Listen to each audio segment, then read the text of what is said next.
நம்ம பார்த்தாக்கா இப்போ தமிழ் இலக்கணத்திலே பார்த்தாக்கா ரொம்ப அழகாக சொல்லியிருக்காங்க. தமிழ் இலக்கணத்தில் பாஸ்ட்டுக்கு என்னென்னா இறந்த காலம் அவ்வளோ அழகாக சொல்லியிருக்காங்க. அது எதுக்கு இறந்த காலம் வச்சுருக்காங்கன்னா, இறந்து போன காலம் அதை நினைக்காதீங்க. பழைய குப்பையான காலம், அழுகி போனது அது. அதை எடுத்து பார்த்தா நல்லா இருக்குமா? நல்லா இருக்கவே இருக்காது. அது என்ன வேணா இருக்கலாம், தவறுகள் பண்ணியிருக்கலாம், எது வேணா இருக்கலாம்.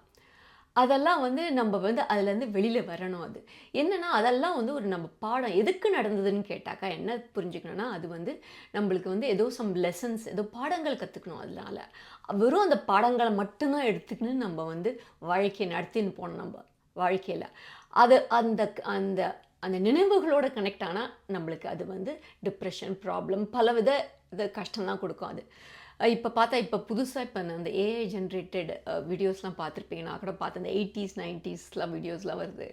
அதெல்லாம் என்னென்னா அதில் சிலதான் அமைதி இருந்தது. என்னென்னா நம்ம ரொம்ப அதோட கனெக்ட் ஆக பல டிப்ரெஷன் இல்லை அது ஒரு கைண்ட் ஆஃப் ஹிப்னாசிஸ் ஆகிடும். அப்போ நல்லா இருந்தோமோ அப்படிங்கிற மாதிரிலாம் ஆகிடும். அதாவது அங்கே அப்போ இருந்த நல்லதை இப்போ நம்ம அப்ளை பண்ணிக்கணும். அப்போ இருந்த அமைதி, அப்பவும் ப்ராப்ளம்ஸ் இருந்தது இல்லாமல் இல்லை. இப்போவும் சில நிறைய நல்லது இருக்குது. இப்போ நாளைக்கே நம்ம ஸ்ரீரங்கம் போனோமா இல்லை திருவண்ணாமலை போனோமா உடனே கிளம்பி போயிடலாம், அரேஞ்ச் பண்ணிக்கலாம். கைலாச யாத்திரை போகலாம், பத்ரிநாத், கேதார்நாத்லாம் அந்த மாதிரியெல்லாம் அதெல்லாம் நினச்சே பார்க்க முடியாது அந்த 80s 90ஸ்லாம். ஸோ நம்ம அந்த இதில் போய் மாட்டிக்கக்கூடாது. அதை பார்க்க நம்ம அதில் போய் மாட்டிக்கணும். ஸோ அதனால் நம்ம அது ஜாக்கிரதையாக இருக்கணும் அதில் போய் மாட்டிக்காமல் இருக்கிறதுக்கு.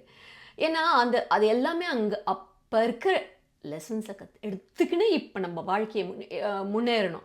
அதுதான் அதோட அதுக்கு தான் காரணம் பகவான். எதுக்கு இதெல்லாம்னா எல்லாமே ஒரு காரணத்தோடு தான் இருக்குது. இப்போ நம்ம அதுலேயே ஸ்டக்கப் ஆகிட்டோன்னா நம்ம வாழ்க்கையில் முன்னேற்றம் வராது.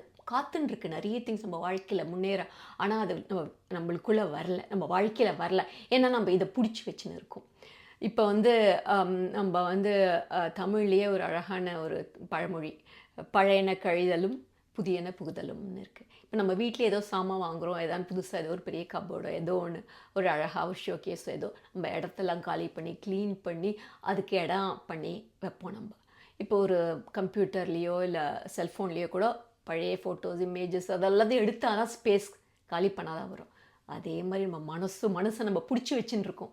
மனசு அது பிடிச்சின்னு இருக்குது அந்த பழைய நினைவுகள். அது எல்லாத்தையும் கிடைச்சாதான் நம்ம வாழ்க்கையில் பல முன்னேற்றம் காத்துட்டுருக்கு. பிரபஞ்ச சக்தி காத்துட்டுருக்கு. அந்த பிரபஞ்ச சக்தி நம்மளை நிறைய ஆப்பர்ச்சுனிட்டிஸ் கொடுத்துருக்கு லைஃப்பில். அதை விட்டு வெளியே வர. ஆனால் நம்ம எல்லோரும் நிறைய பேர் அந்த கம்ஃபர்ட் அதில் பிடிச்சின்னு இருக்காங்க. அது வெளியில் வராமல் அது எனர்ஜி ட்ரெயின். ஸோ அதனால் அது வெளியில் வந்தால் தான் அது வெளியில் விட்டு வரணும். அப்போ தான் நம்ம வாழ்க்கையில் அது நம்ம புரிஞ்சுக்கணும். இப்போ